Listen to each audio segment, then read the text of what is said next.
And now we introduce our brother, Bob White, with his testimony.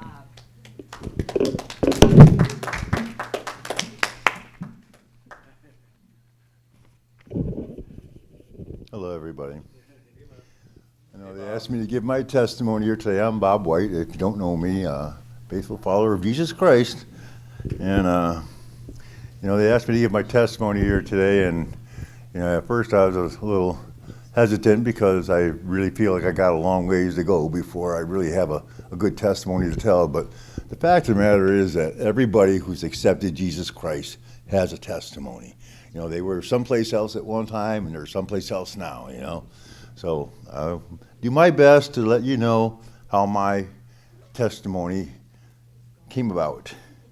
I'd like to start with something from 2 Corinthians chapter 5, verse 10. It says, "We must all appear before the judgment seat of Christ, that everyone might receive the things done in his body according to that he hath done, whether it be good or bad." And that's, a little scary to me. Since I've been a Christian, I've tried to live a good life, but I've done a lot of things in my life that I'm not too proud about. And, just thankful for God's forgiveness and God's grace and mercy, To get into my testimony, give you a little background on myself first. I grew up in Roosevelt area in a Catholic family. 2 sisters, Cheryl Nemi, my one sister, and Karen, my oldest sister, and I got a younger brother, Brian. And when we were growing up, we went to church every Sunday in Catholic church, Queen of All Saints, over there, and I don't know if it's still there or not, but. And I thank the Catholic Church now for giving me the idea of God, the idea of Jesus. But at the time, it was all Latin, and I went to Catholic school in 3rd grade. I was an altar boy for a little while, but I never really let the religion sink in. And to me, that's what the Catholic faith was. It was like Christian. I looked at Catholic faith, I thought was Christianity, and that, it really is basically, 10 commandments, you be good, follow the rules, you go to heaven, that kind of thing. And at the time, as a kid, I didn't care all that much about it. It was just something I had to do every Sunday to go to church and stuff. Growing up, I grew up tall, quick, and fast, and I was mostly a kind of an introverted kid. I didn't have the kind of face that all the girls wanted to hang around with, So, I was like, I had a couple of my friends that I hung out with on a regular basis, and that was my world, my friends and my life, and at home and what have you. Like I said, I was more or less an introvert. I hated conflict, and because people realized that in me, I was a big kid. I got bullied a lot. I got guys that weren't quite so big that knew that they can pick on me because I wouldn't fight back or something like that. I went through a lot of that stuff growing up, but. For the most part, I just kind of kept myself with my friends, for like the first 17 years of my life. But at the age of 17, I discovered marijuana, and and all of a sudden I discovered I have friends now. I have people that I can socialize with, or at least I thought I was socializing with. But in reality, most people realize that I've been in recovery for any amount of time. When you get involved with marijuana and drugs and stuff, your social skills stop advancing. They don't continue advancing. You don't get new social skills all of a sudden. You're hanging out with people that are druggies and stoners just like you, and nobody's teaching anybody anything but bad stuff. But to me, at the time, I thought like, hey, this is great, man. I got friends everywhere, and through the years between 17 and 21, I experimented with lots of drugs. I tried mescaline. I tried coke. I didn't do heroin or anything like that. But I had a bumper sticker in my car back then that was described my philosophy in life. It said, "If it feels good, do it." And that was pretty much how I lived. If it felt good, do it. I didn't care about premarital sex. The more I can get, the better I was. But I had a girlfriend for a couple of years during that time frame, but it wasn't really a relationship, that would give me some kind of a, growth inside or something like that. It was like I used her, she used me kind of thing. I was 3 years older than her. When I started dating her, she was 15. I was 18. When I was 18, you could buy alcohol. you know. I had a car, I could buy alcohol, I was everything she wanted, you know.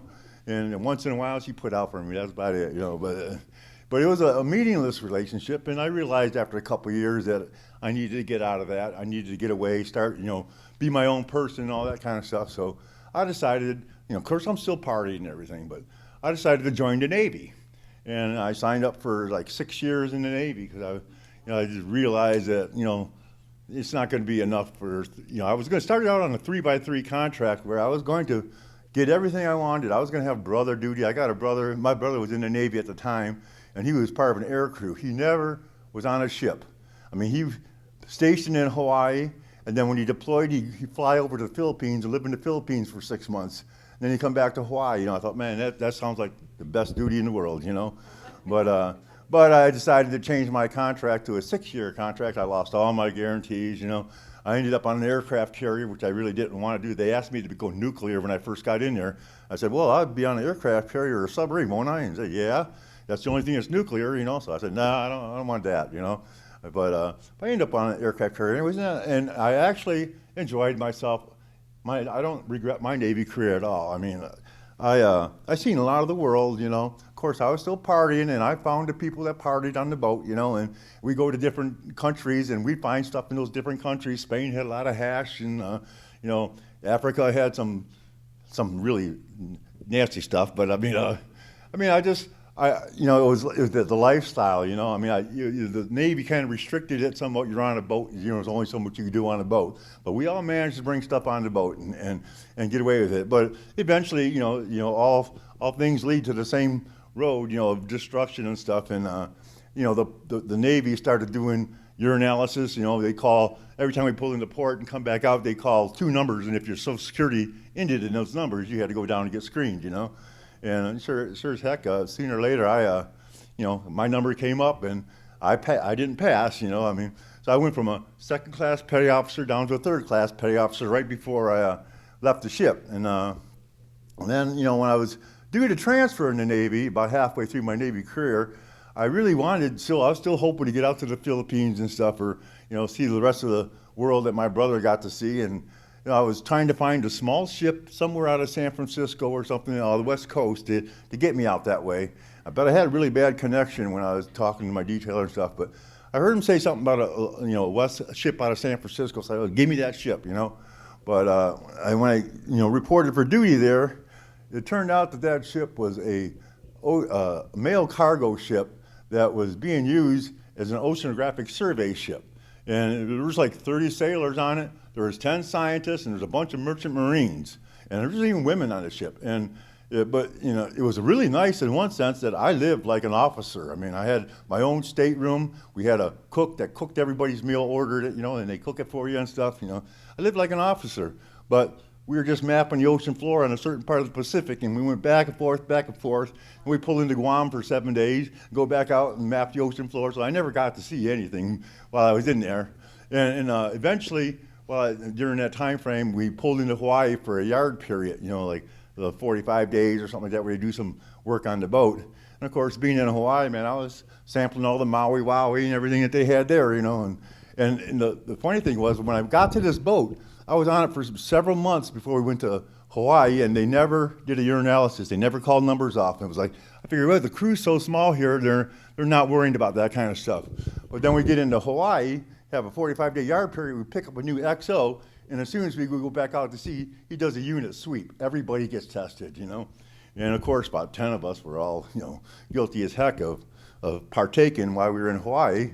So next thing you know, I was almost got my 2nd class back, and now I'm getting threatened with, you know, being other than honorable discharge and stuff. But I managed to get a Navy lawyer or whatever, and I ended up getting out about 4 months before I would have normally got out of the Navy on a general under honorable conditions, you know, discharge. So I still got all my Navy benefits and all that, but I still didn't finish my term, and I could thank marijuana for that. You know, I've twice while I was, you know, still a party animal, trying to do what I want to do, live my life according to my way. And it was, you know, not really doing anything for me.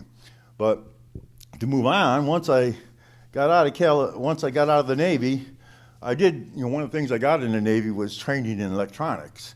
And I decided, well, I'm going to settle in. I came back to Michigan for a couple weeks, but I couldn't find any jobs here, and California was Silicon Valley was like the heart of the electronics industry and stuff, and so I moved back to California. My brother was still in the Navy, and I lived with him for a little while to get myself started, and he was on base housing stuff, and eventually I got a job and I got my own apartment, and then that job led to another job at Wiltron Corporation, which was a military company they made equipment for the military and stuff, so everything was like done to military specifications. My job at that company was quality assurance, and Sue, that's where I met her at, my wife.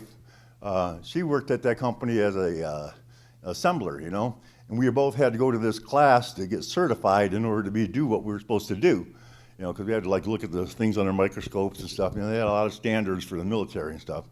But and she was having a hard time, and I kind of helped her out with soldering because I was familiar with that kind of stuff. And next thing you know, I'm in a relationship now, and I'm in California. I have got a girlfriend, and life is good, but life's moving right along. And but it's like as soon as we officially had a relationship, conflict started. We started having conflict with one another, but all the time. I was growing up and stuff. I was like the most anti-conflict person in the world, and I look back at in my family. My mom divorced my dad after 27 years of marriage, and my oldest sister has been married several times, and even Cheryl, made a mistake the first time around before she found Tom. But so I had a kind of an attitude that people don't stay married because they just give up. They don't try. And I told myself if ever I get married, I am never giving up. I'm going to work whatever it takes. I'm going to make it work. So, but ironically, I met my wife, and a couple of years we were dating and stuff. And the whole time there's conflict going on. She was insecure. She seen me look at somebody, whatever it was. I can't remember everything that we got in conflict about, but we had a lot of conflict. And as a matter of fact, as an example of our relationship, I proposed to her in the middle of a fight because I assumed that would get me out of the fight, But and it was a mistake because I spent the next 2 weeks trying to do redos, in parks and every place else, to make her happy and stuff. But we got married. Let's see where back in 1987, and we were both working at Wiltron, but Sue eventually moved into the post office and got a job in the post office, and I wasn't too far behind her. I got a job in the post office too. Now we both got good jobs, living in California, and within a few years, our first two boys came along, Joshua and Ben, and but our whole relationship, even then, after marriage, and nothing changed. It was still plagued with conflict, on a regular basis, and I felt so bad because all the time my kids were growing up. They're watching their mom and dad fight, They're not seeing a loving relationship. They're not seeing what they're supposed to see in a household, Of course, either one of us had God in our lives at that time. We were just living according to our own, whatever. But nevertheless, we continued on, and things, just kind of kept on going. We had our kids, but then about 4, 5, 6 years into our marriage, I get word that my dad needs a quadruple bypass on his heart, and he doesn't want to have that surgery done, because he's afraid he's going to die on the table or something. And I didn't want to be 2,500 miles away when my dad kicked the bucket. So I talked to the wife about it, and we agreed that we were going to try and relocate our family to Michigan. So I started looking into it, and I eventually found a transfer for myself to Royal Oak, and I moved out to Michigan in I don't know where it was, but I moved out ahead of her. There was like 6 months time that I was here in Michigan, and she was still doing her job in California. And I got ourselves a house out here, rented a place to stay, and got a new car and everything else. But like I said, let me find out where I'm at here. Yeah, we came. I was here by myself, and at the time, I got to tell you, I wasn't a Christian, and my wife and I, intimacy had dwindled down to almost nothing.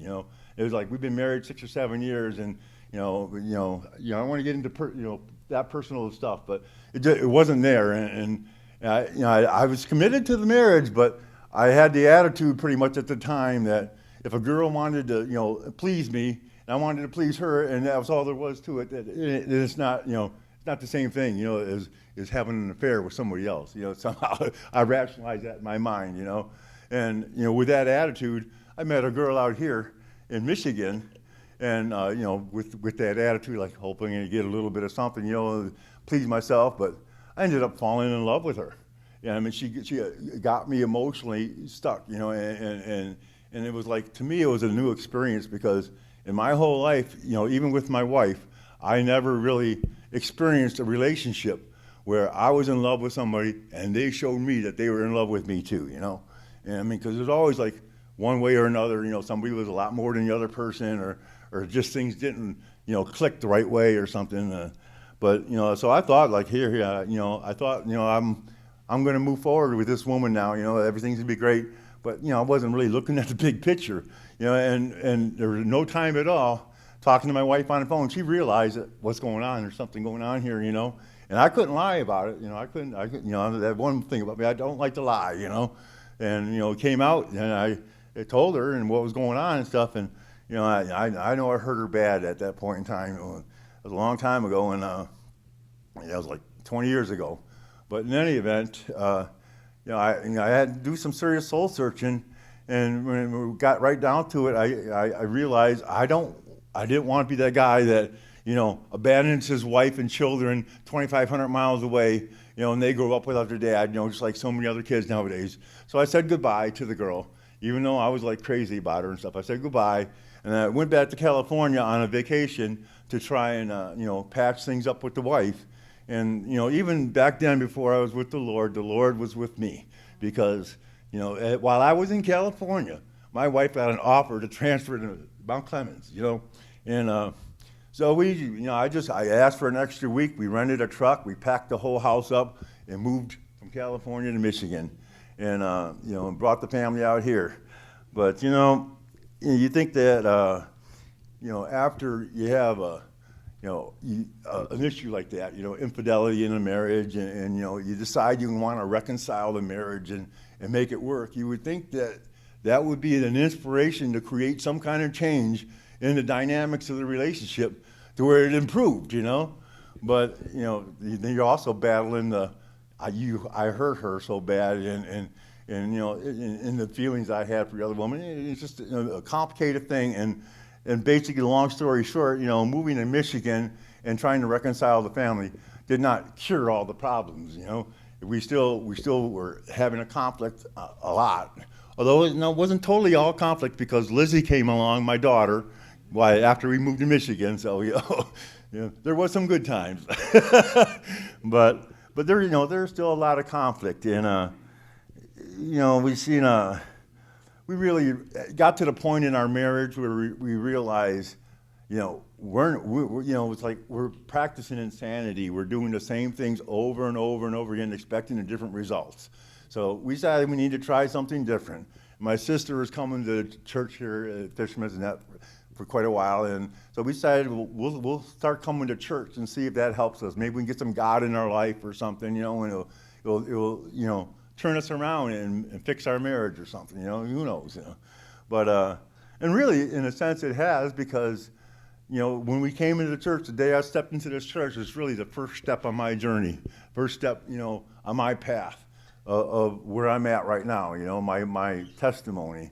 And the first thing I noticed when I came to this church is the love and the happiness that most of the people in this church experienced and shared with each other, And I thought to myself, I want that, I want what they have. And I remember at the time, Pastor Alex, he gave a sermon, one of the first sermons I heard him give. He was talking about, how being a Christian is not a religion. It is a relationship, It's a relationship with Jesus Christ. And I'm thinking to myself at the time, I remember thinking to myself at the time, that's exactly what I thought was a religion. You follow the rules, you go to heaven and all that kind of stuff, But Just finally getting my eyes opened up that, you know, there's more to it. You have to have a relationship with Jesus Christ. So I started, you know, I wanted what everyone else had, so I figured it ain't gonna just come to me without me doing something, footwork or whatever. So I started going to Bible studies and, you know, tried to participate as best I could. And you know, it helped. I mean, every little thing I did along the way, it was like taking me farther down the path that I'm walking, you know. And but you know, even after becoming a Christian, like I was baptized November 17th, 2002. I think I started coming here to church about 3 or 4 years before that, you know. But you know, it's like my baptism was really just another step in my walk to where I'm at right now. Is where I truly acknowledge that I am dedicating my life to God, that I believe Jesus Christ. I mean, I already believed, but I'm acknowledging it, you know, and turning my life in that direction.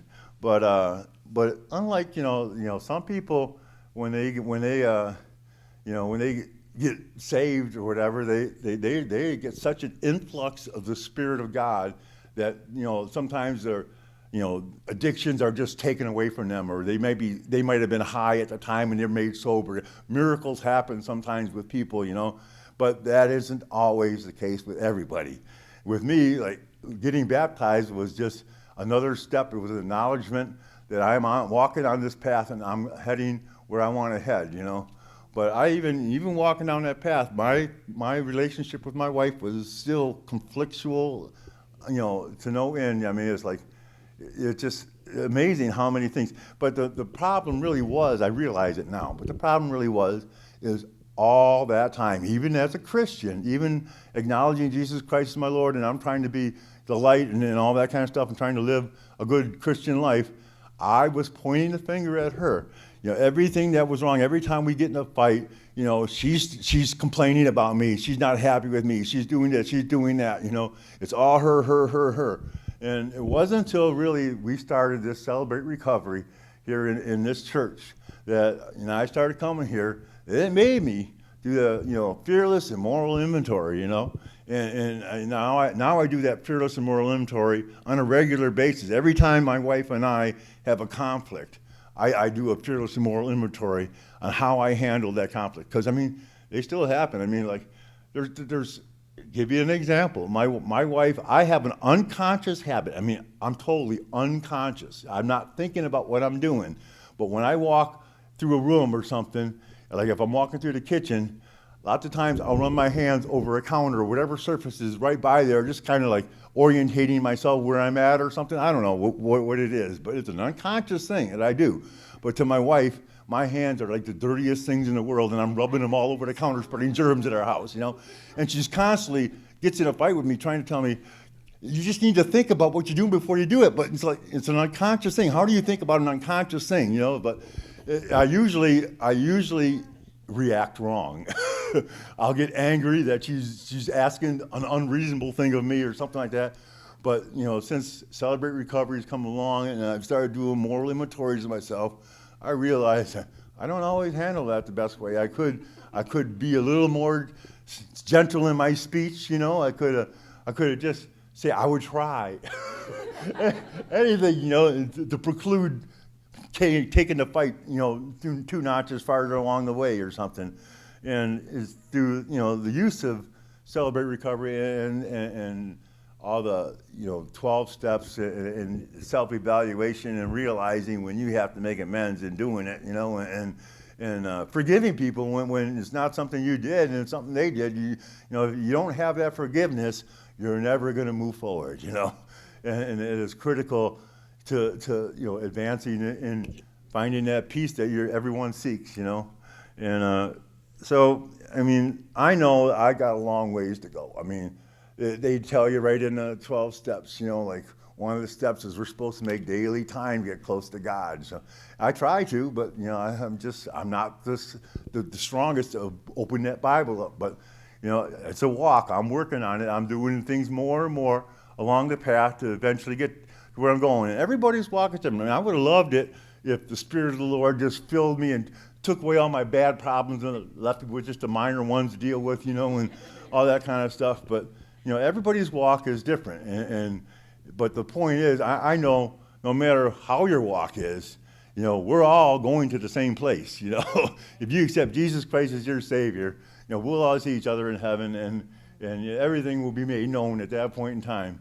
But I just, you know, I hope that anything I've put out here could help anybody else that might be struggling to realize. Because there's been a lot of times in my walk where, especially this last couple of years, you know, I've been a Christian for so many years that I wasn't making any progress. I was kind of stagnated, you know. And I thank Celebrate Recovery for breaking that you know thing, making me actually look at myself and realize that you know, anytime there's a conflict, there's two people.